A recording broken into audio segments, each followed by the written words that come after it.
সকল নিশ্চয় কুশলে আছা যে আমি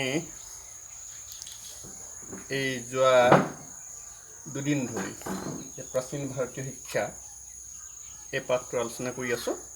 আলোচনা কৰি থাকোঁতে আমি এটা কথা কি পাইছোঁ যে পাঠটোৰ প্ৰথমতেই লিখা আছে যে আৰ্য শিক্ষাৰ মূল মন্ত্ৰ মোক্ষ লাভ হ'লেও তাক কৰ্ম ভক্তি আৰু জ্ঞানৰ ভিতৰেদি পোৱাৰ বিধান কৰিছে। এই যে কথাটো যে আৰ্য শিক্ষাৰ মূল মন্ত্ৰটো হৈছে কি যে মোক্ষ লাভ। এতিয়া সেই মোক্ষ লাভ কেনেকৈ কৰিব তাৰ বিধানটো আমি কৈছিলোঁ যে কৰ্ম ভক্তি আৰু জ্ঞান। এতিয়া কৰ্ম ভক্তি আৰু জ্ঞানৰ পাবলৈ যাওঁতে কি হৈছে যে আমি এটা পাইছিলোঁ কি যে আমাৰ ভাৰতীয় যি আদৰ্শ কি ভোগ নে ত্যাগ, এই ভাৰতীয় আদৰ্শৰ শিক্ষা দিবলৈ যাওঁতে আমি আগৰ পাঠত কি পাইছিলোঁ যে 6খন বিশ্ববিদ্যালয়, সেই 6খন বিশ্ববিদ্যালয়ত কিনো শিক্ষা দিয়া হৈছিল সেইখিনি কথা আজি আমি পঢ়ি আছোঁ।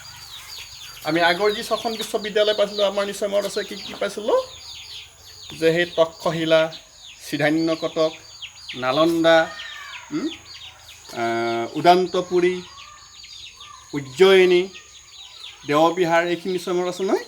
যে সেই 6খন বিশ্ববিদ্যালয়ত কেনেকৈ ধৰণৰ শিক্ষা দিয়া হৈছিলে আমি সেইখিনি কথা আজি আলোচনা কৰিম।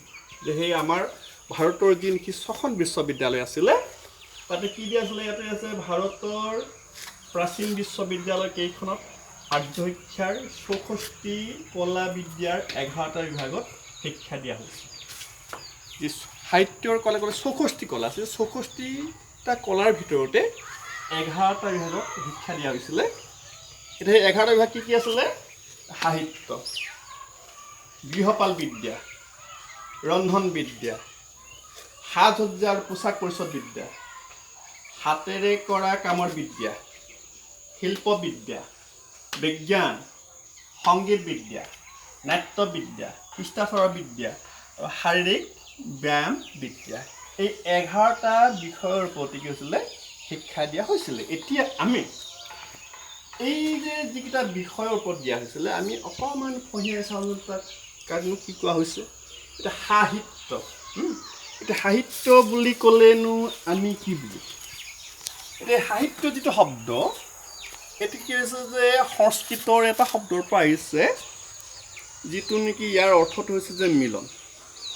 কেনেকুৱা মিলন হয় যে এটা জাতিৰ তেওঁলোকৰ যি সাহিত্যৰ যিটো লিখিত ৰূপ তাক কয় যে যদি সাহিত্য এনেকুৱা আছে যে বুদ্ধিগত অৰ্থ যদি বিচৰা যায় ইয়াক কোৱা হৈছে যে সংগতি বা মিলন।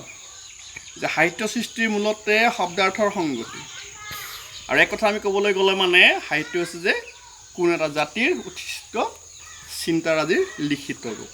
যে উৎকৃষ্ট চিন্তাৰাজিৰ লিখিত ৰূপ আমি যদি কওঁ যে কি হ'ব যে উৎকৃষ্ট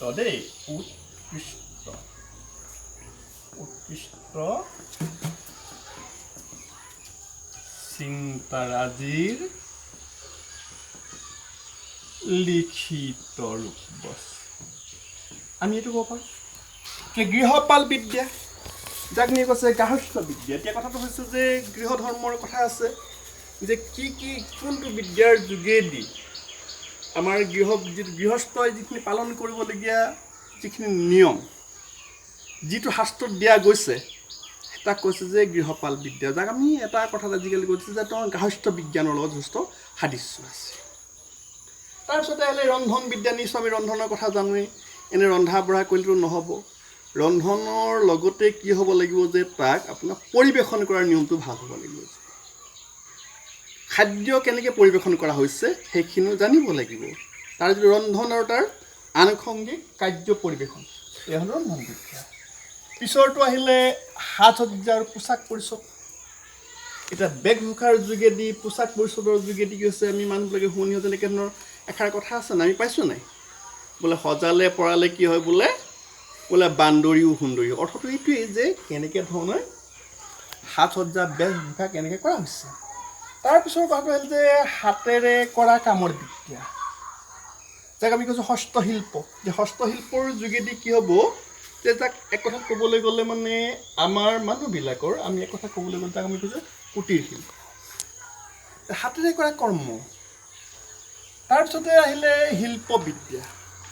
যে শিল্প বুলি ক'লে য'ত নেকি আপোনাৰ শিল্প হ'বলৈ আপোনাৰ কিহৰ প্ৰয়োজন হ'ব, এই শিল্পবিদ্যাৰ ক্ষেত্ৰত আপোনাৰ কিহৰ প্ৰয়োজন হ'ব, নৈপুণ্য, মানে পাকৈত হ'ব লাগিব। শিল্প যাক আমি কৈছোঁ শিল্পবিদ্যা, বিভিন্ন ধৰণৰ শিল্প আছে। তাৰপিছতে আহিলে বিজ্ঞান। বিজ্ঞান শব্দটোৰ অৰ্থ বুলিয়ে পাইছে, য'ত নেকি হৈছে বিজ্ঞান হৈছে কি, এটা পদ্ধতিগত জ্ঞান। যিখিনি কথা এতিয়া আপোনালোকৰ পাঠত পাইছে যে আপোনালোকে সাধাৰণ বিজ্ঞান কৰিছে, সেই সাধাৰণ বিজ্ঞানতে কি কি পাইছে, আমি ভাগবিলাক কি পাইছোঁ, যেনেকৈ বোলে ৰসায়ন বিজ্ঞান, বোলে পদাৰ্থ বিজ্ঞান, পোহৰ বিজ্ঞান, চিকিৎসা বিজ্ঞান, এইবিলাক হৈছে কথা। এইখিনি কথা। তাৰপিছতে আহিলে আপোনাৰ সংগীত বিদ্যা।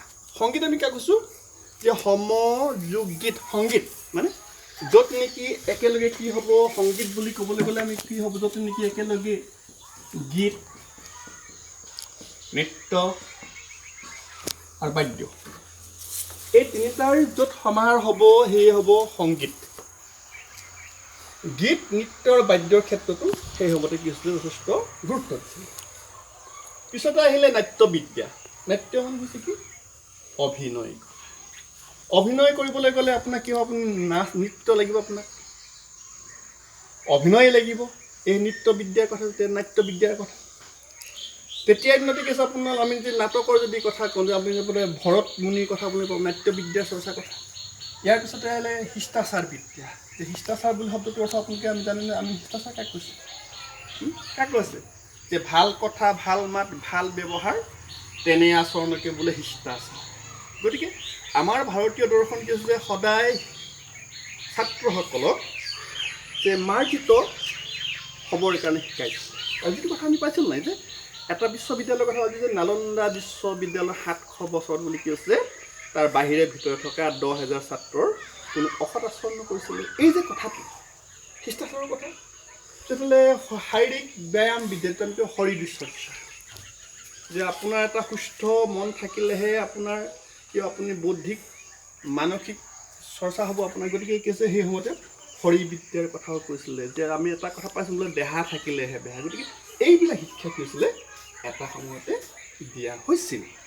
এতিয়া কথাটো হ'ল যে এইখিনি দিয়াৰ উপৰিও আমি যদি আলোচনা কৰি চাওঁ, পাঠটোৰ শেষলৈ যদি আমি যাওঁ, যে প্ৰাচীন ভাৰতৰ শিক্ষাৰ লগতে এতিয়াৰ আমাৰ আধুনিক ভাৰতৰ শিক্ষাৰ কিবা বিভেদ আছে নেকি? যে প্ৰবন্ধকাৰে তুলনা কৰি দেখা পাইছে কি, যে প্ৰাচীন ভাৰতীয় শিক্ষাতে কি আছিলে, যে ছাত্ৰসকলে যি শিকিছিলে তেওঁলোকে নতুন নতুন তথ্য উদ্ভাৱন কৰিছিলে। তাতে কি আছিলে, যে তাৰ যোগেদি তেওঁলোকৰ উৎকৰ্ষ সাধন কৰিছিলে, নতুন নতুন তথ্য আৱিষ্কাৰ কৰিছিলে, আৰু তেওঁলোকে জীৱনমুখী কামবিলাক কৰিছিল। কিন্তু এতিয়াৰ যিটো শিক্ষা আমি পাইছোঁ কি হৈছে, যে আজিৰ শিক্ষাটো কি হৈছে, যে চাকৰিমুখী শিক্ষা। যে আজিৰ ছাত্ৰসকলে, অতীতৰ ছাত্ৰসকলে যি ধৰণে কৰিছিল, তেওঁলোক অধ্যয়নমুখী আছিলে। আৰু কি হৈছিলে, আমি যদি চাওঁ কথাবিলাক, তুলনামূলক কথাবিলাক হৈছে কি পাম আমি, যে প্ৰাচীন ভাৰতীয় শিক্ষা ব্যৱস্থাত ছাত্ৰসকলে শিক্ষা লাভ কৰি নানা বিষয় যেনেকৈ সিদ্ধি লাভ কৰি নতুন নতুন তত্ত্ব আৰু সত্য আৱিষ্কাৰ কৰিছিল। আজিৰ ভাৰতবৰ্ষৰ ছাত্ৰই তেনে সত্য আৱিষ্কাৰ কৰিবলৈ তেওঁলোকে সমৰ্থ নহয়, আৰু যি এটা হৈছে সিও এটা বৰ ধৰ্তব্য নহয়। আৰু তেতিয়াৰ শিক্ষা আছিল কি, যে উদ্ভাৱনমুখী, আৰু এতিয়াৰ শিক্ষা হৈছে কি, চাকৰিমুখী। আৰু আগৰ কালৰ শিক্ষাৰ উদ্দেশ্য আছিল মানুহৰ সৎ বৃত্তিবোৰ সলাই তুলি অসৎ বৃত্তিবোৰ আঁতৰাই জীৱন যুদ্ধৰ বাবে সাজু হয়। গতিকে আমি এই যে প্ৰাচীন ভাৰতীয় শিক্ষা, এই পাঠটোৰ যোগেদি এইখিনি কথা শিকিলোঁ। আৰু পিছৰ পাঠতে আমি ইয়াত থকা যিখিনি আমাৰ প্ৰশ্ন আছে, সেই প্ৰশ্নখিনি আমি আলোচনা কৰিম। আজিলৈ হ'ব।